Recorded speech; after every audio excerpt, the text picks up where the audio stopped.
दुर्गा ने अनुराग के पिता के सामने रखी बड़ी शर्त, दी धमकी। अगर दुर्गा की मां को नहीं लौटाते हैं अनुराग के पिता तो दुर्गा मचाएगी बवाल, पूरी दुनिया को बताएगी अनुराग के पिता का काला सच।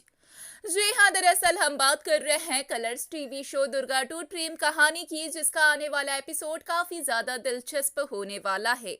जहां शो के अपकमिंग ट्रैक में हम देखेंगे कि किस तरीके से सभी घर वालों के सामने दुर्गा यहाँ अपनी सच्चाई को साबित करने की कोशिश करती है और बताती है कि वाकई ही कॉलेज में उसके साथ रैगिंग हुई थी, लेकिन कोई भी सदस्य घर का दुर्गा की बातों पर भरोसा करने के लिए तैयार नहीं है। और अनुराग के पिता का कहना है कि दुर्गा की वजह से बार बार उनके घर खानदान की बेइज्जती होती है और इस वजह से अब दुर्गा को घर छोड़कर चले जाना चाहिए।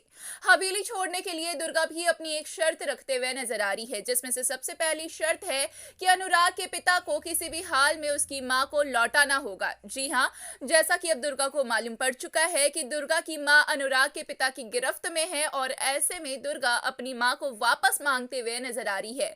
कहीं ना कहीं यही शर्त अनुराग के पिता के सामने रखते हुए दिखाई पड़ रही है दुर्गा। तो वहीं दूसरी तरफ अनुराग के पिता ये सुनकर काफी बुरी तरीके से शॉक्ड है और दुर्गा समझ चुकी है कि अनुराग के पिता के इरादे सही नहीं हैं और ऐसे में दुर्गा धमकी देते हुए ये कहती है कि अगर अनुराग के पिता ये शर्त नहीं मानते हैं तो फिर दुर्गा अनुराग के पिता का काला सच हर किसी को बता देगी। दुनिया में अनुराग के पिता बदनाम हो जाएंगे। वेल, अब देखना होगा, काफी दिलचस्प है कि आखिरकार क्या होगा। दुर्गा और अनुराग के पिता के बीच में समझौता क्या होगा, अनुराग के पिता का आखिरी फैसला। हमें कमेंट के जरिए अपनी राय जरूर बताएं, साथ ही चैनल को सब्सक्राइब करें।